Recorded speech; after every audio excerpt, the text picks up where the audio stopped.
Hello, and welcome to Change the Face of Yoga, teaching toddlers through golden oldies. I'm very excited to be talking to lots of yoga teachers who will explain their passion for teaching yoga to students with different ages, physical fitness levels, wellness levels, and different goals. They will explain the benefits of yoga for these students and will be including teacher tips and pose modifications. I am Stephanie Cunningham of Yoga Lightness, and I've been teaching over 50s for 10 years. So this area is my passion and the passion of many other yoga teachers that you will be listening to in this series. Thank you so much for listening, and let's get started. This is episode 007, and we're talking to Karin Lawson about emotional eating and yoga. I'm very happy to be talking to Dr. Karin Lawson. Dr. Lawson is a licensed psychologist in Miami, Florida, USA, and also a registered yoga teacher. Her specialties as a therapist are in binge eating, emotional eating, and health medical psychology. In her yoga teaching, Karin concentrates on yoga that is suitable for every body shape, size, and ability, and works to destigmatize yoga for larger bodies. And I love this. Her ultimate goal, whether in psychology or yoga, is to support the client in turning inward, helping them move towards befriending their body and listening to themselves more and others less. I think all of us could work on befriending our body. I think that's a beautiful statement. So welcome, Karin. Thank you. I'm so happy to be a part of this. Oh, great. So, Karin, you're changing the face of yoga with your work. So tell us what made you decide to blend Western-style psychology with the Eastern traditions of yoga. Yeah, that has been a bit of a work in progress because for many years, those were kind of two separate parts of my life. Yoga was my own self-care and not really something that I envisioned incorporating into my work as a psychologist. So it's really been through a lot of, just different experiences that I've come across, whether it's been trainings in psychology or my own training as a yoga teacher, that I really started to integrate this idea more and more and more. And it's still continuing, I think, and evolving. Okay. Is there anything that really surprised you with the blend of those two? Yeah, I think in my training as a psychologist, there's a lot of talk of boundaries and kind of a maybe typical setting or a typical way to see a session. And so this idea of incorporating the body in a more physical way and acknowledging it and maybe incorporating movement into session seems at first really a little almost bizarre to me, just given my, initial training in psychology. It was, sit in two chairs or a couch and a chair. And so this idea of moving or really becoming more present with our body in a physical way was, out of the norm. So that surprised me and surprised me in a way where I was like, "Ooh, but I want to do that." And are other people doing that? And how does that look? And so it was exciting when I realized that I can kind of expand my horizons in a way that I didn't think or assume. Oh, okay. All right. And are other people doing this that you're aware of? I'm sorry, say that again. Are people doing this that you're aware of?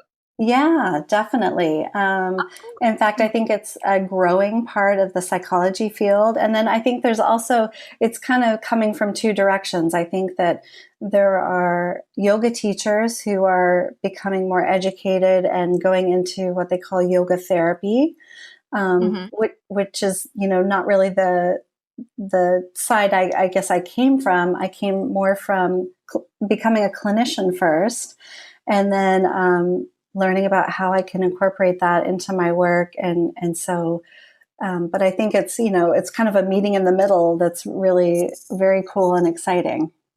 Oh, that's great.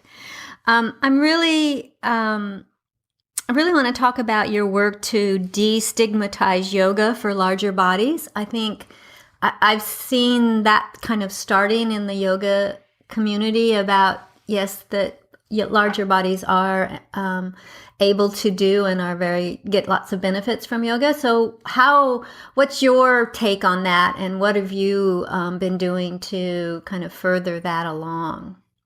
Yeah. So, one of my specialties as a psychologist is working with eating disorders. And I worked at a women's treatment center. And during my course of being there, I had the honor of really being a part of opening a binge eating disorder program. And although not everyone with binge eating disorder is in a larger body, many of the women that we worked with were. And so that was kind of I think the avenue that really opened my eyes to, I want to make yoga accessible and inviting and interesting and not scary and intimidating. And so once I kind of had that mission for this program, I kept it. And even though I'm now in private practice and no longer with the treatment center, really just found it very empowering to not let society kind of dictate what we can or cannot do. And really found that to be an important message in so many ways, but really just an empowering counter message to a lot of the stuff that's out there in media and things of that nature. Oh, I can't agree more. I think that's just excellent because although there has to be, I teach over 50s, and so although there has to be modifications, mm-hmm.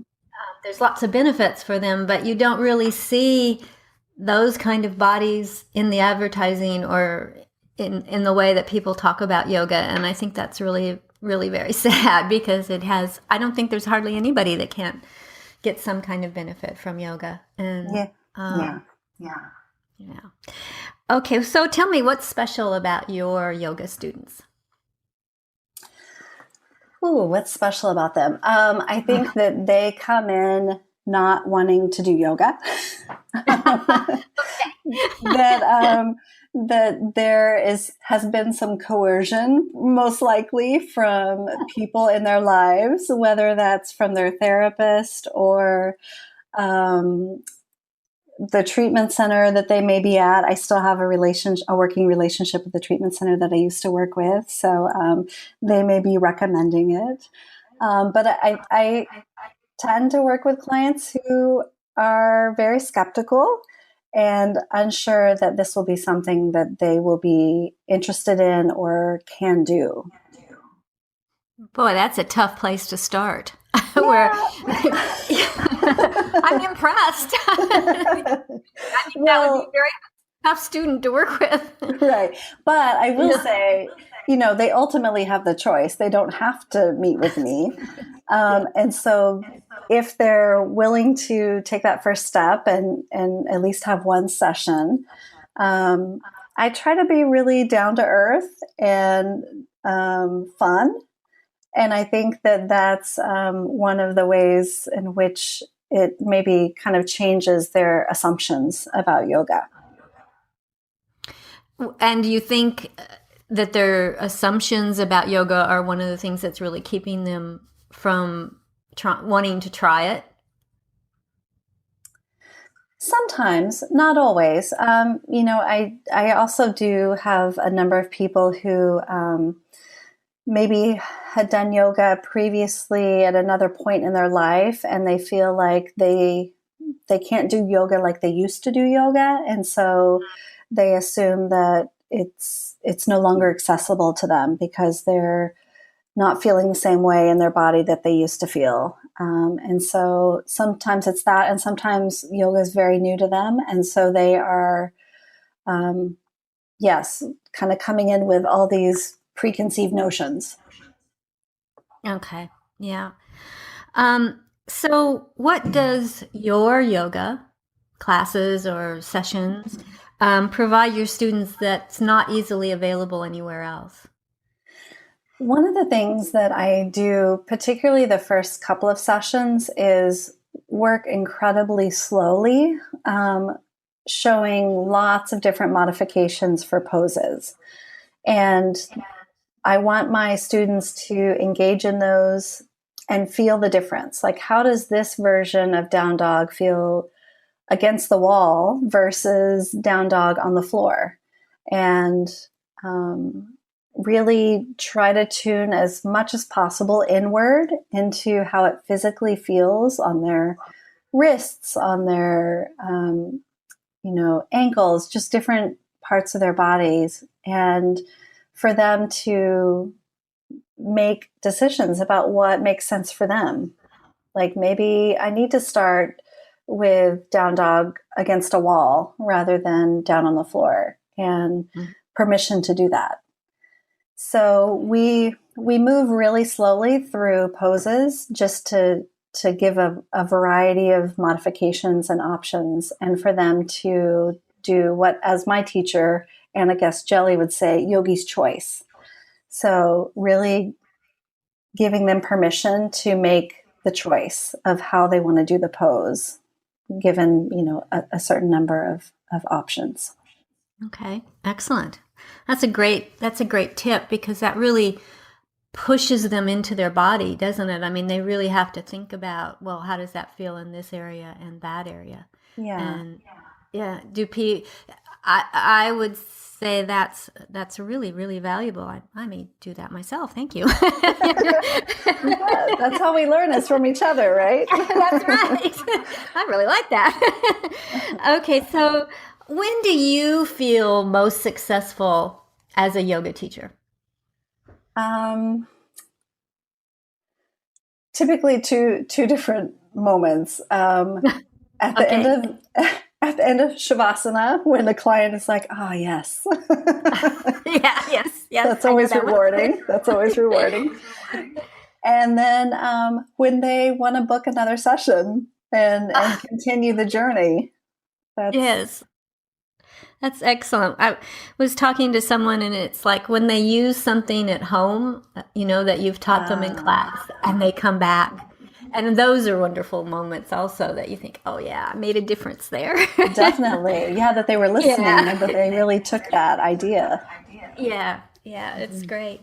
So you say that you mostly work one-on-one with people. How do you describe that as being different from having a typical, shall we call it, class of multiple people? Mm-hmm. Yeah, I think it really allows me to tailor the session to the individual, and again, really do a variety of modifications and not worry that someone is getting bored while I'm, offering different ideas to someone else. So it just, I think, gives me permission to take it slow as well, and really take my time and think through what makes sense for this person. And yeah, so I think that it's just timing and not having to juggle so many balls. Yeah. I can understand that, because I teach classes with not a lot of people, but you are kind of pushed to keep things going, shall we say. Yeah, even with 2 or 3, there's still kind of a management of making sure everybody's getting attended to. Yeah. That sounds good, actually. I like that. So this idea of larger bodies, or curvy yogis, or whatever we want to say, which I think curvy yogis is a lovely term, is kind of I think, new idea. Perhaps I'm in Australia, even though I am from the U.S. Mm-hmm. So it may have been in the U.S. for quite some time, and I may have been unaware of it. But I think it's fairly new to say that these are valid students also. And how do you think that's come about, and where do you see it going? Yeah, I think that there's been a real need, because at least my experience is that there's a large group of the population that have been avoiding public classes because of this kind of idea of everyone that does yoga is quite thin and flexible, basically. Right. And so I think that multiple people have really been the leaders in putting out these other brands, if you want to call them, but these labels that are more inviting and more connecting to some of those groups of people that haven't felt welcome or assume they're not welcome. I think sometimes it's an assumption and sometimes it's a reality, depending on the studio and the group of people that are there at any given point. So yeah, I think that it's growing, and it's interesting. I haven't thought about kind of when did this start to blossom really here in the U.S. But that's an interesting idea. I want to now do a little research and try to figure that out. Okay. But I was just wondering, at least for a good number of years, at least 5 or 6 years, I would say, if not more. Because I've just become aware of it, I would say, in the past year. But like I said, I don't live there anymore, so I'm not an expert on that by any means. Yeah. So you kind of got into this through binge eating, emotional eating therapy. Do you still work with those people with those issues and bring them into your own yoga classes? Or because you said there was sometimes some rather great that there had been some coercion as to how they got there, but but I was just wondering if how those two things go together, the yoga and the emotional eating aspect. That's a great question.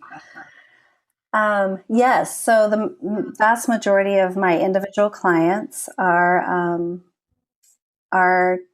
seeking support from other professionals with emotional eating or binge eating. And so that it's kind of like because I was affiliated with the treatment center, I kind of have a bit of a reputation in that community for offering yoga for that group of people. So that has been kind of how referrals have gotten to me.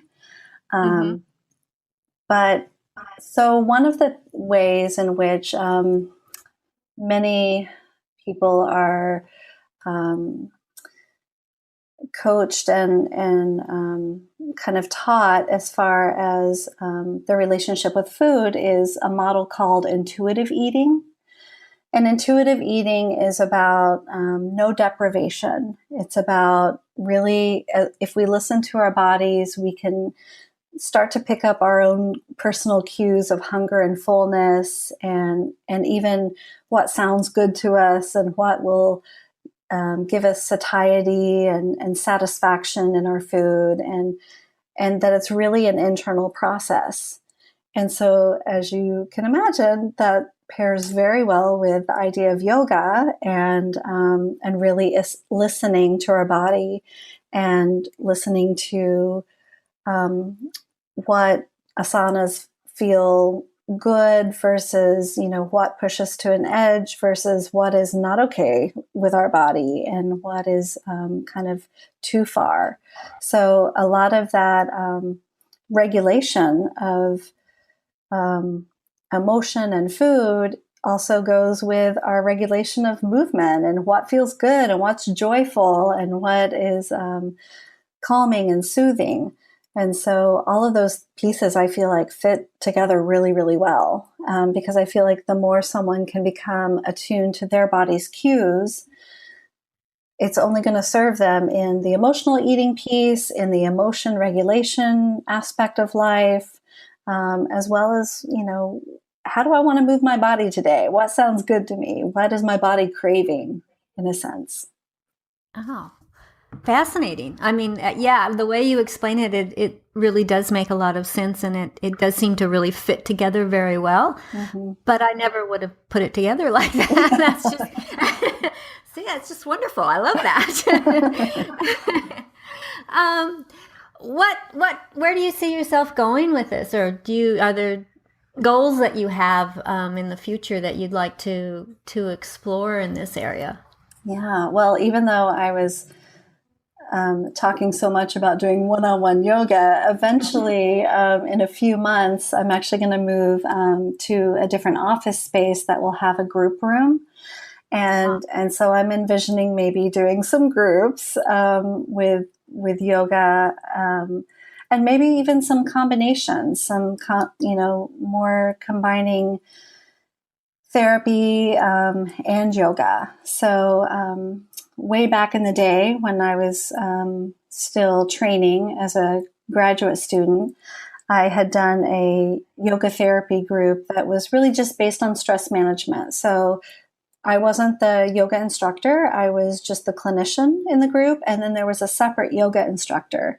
And so she would do the physical aspect of the practice, but I would kind of facilitate a check-in and a check-out at the end of the group, so that group members could kind of tell how their emotions and how their physical experiences had changed over time, or over the course of an hour and a half. And so, so, kind of playing with some ideas like that, ideas that I've, experienced way back in the day, plus maybe some new things. So, yeah. Okay.